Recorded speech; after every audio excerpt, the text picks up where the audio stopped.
Toujours l'histoire de Anani Rabibini. Vous quittez le Cameroun à quel âge? À 14 ans. 14 ans, pourquoi? Je passe le concours d'entrée à l'école militaire à Brazzaville, alors que je me trouve à Liberman. J'ai fait 6e, 5e à Liberman. Et j'ai passé le concours d'entrée à l'école militaire à Brazzaville, l'école militaire Général Leclerc, où on forme la France, formait les élites pour l'armée française. Oui. Et les élites africaines des armées. Il y avait 6 écoles militaires préparatoires en Afrique. Il y avait Ouagadougou, il y avait Benjerville en Côte d'Ivoire, il y avait Kati au Mali, Saint-Louis au Sénégal, Fianarantsoa à Madagascar et Brazzaville pour les 5 États de l'AF Cameroun. Puisque les 5 États, le Congo, ça s'appelait Moyen Congo, la République centrafricaine, ça s'appelait l'Ubangui-Tchari, le Tchad, le Gabon et le Cameroun. Et vous partez du Congo à quel moment pour le Ghana? Je pars du Congo quand on nous met à la porte, parce que ça c'est une longue histoire. On a fait la révolution à l'école militaire. Je venais de passer mon bac en juillet 61. Et on se préparait pour aller à Salon. J'avais choisi d'aller faire l'école des officiers de l'air à Salon. En novembre 61, il y a un problème. On fait une petite rébellion à l'école.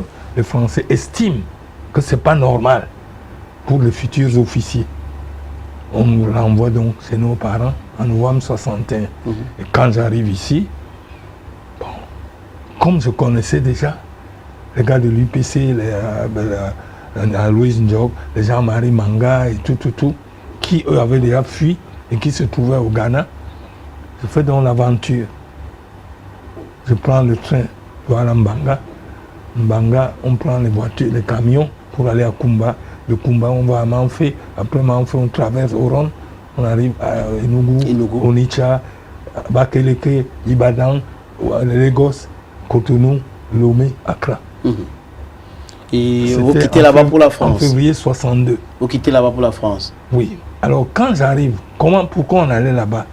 Parce qu'on disait qu'on donnait des bourses pour aller dans les pays de l'Est, en Union soviétique, en Chine, pour aller apprendre la guerre et revenir au maquis. Donc nous sommes partis tous. Mais quand on arrive là-bas, je suis allé en février, je suis reparti en mai. J'ai vu que Nden Toumaza s'occupait des petits anglophones. Oui, de One Cameroon, ok. King Abel s'occupait des petits Bamileke. Aloïs Ndiok s'occupait des petits Bassards.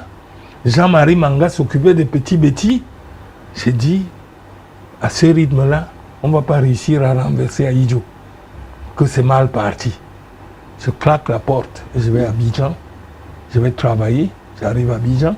Je travaille comme plongeur dans un hôtel, appelé l'hôtel du Parc, le premier hôtel d'Abidjan. Je travaille comme plongeur. Je me débrouille.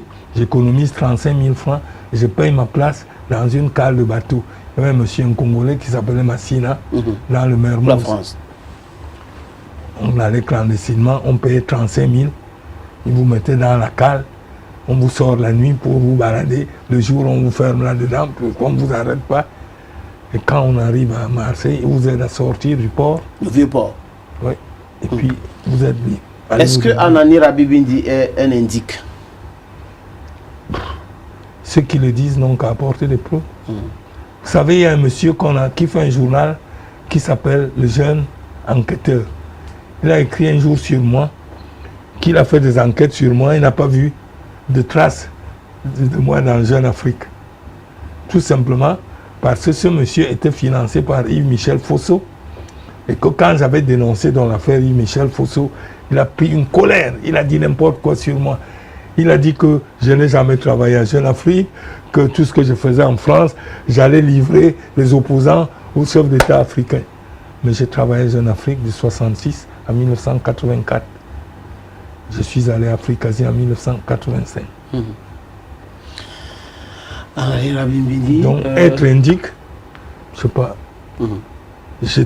Je suis rentré à Jeune Afrique le 16 octobre 1966.